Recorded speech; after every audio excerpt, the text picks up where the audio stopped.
ng tubig sa amin. Yung bahay namin lubog. Ayun. Dito kami ngayon sa barangay.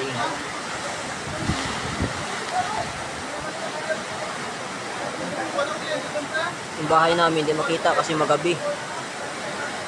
Pero lumubog na yan.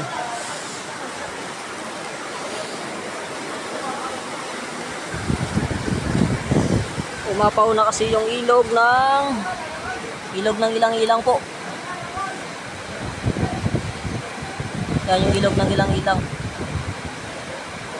Pasensya na kayo kasi madilim.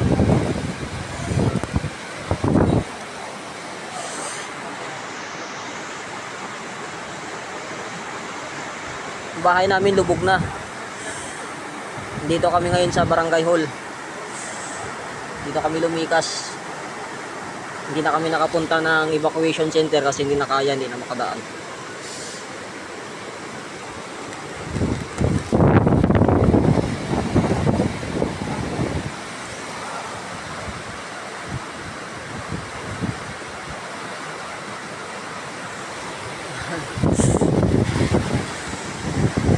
Yan po yung ilog ng ilang-ilang.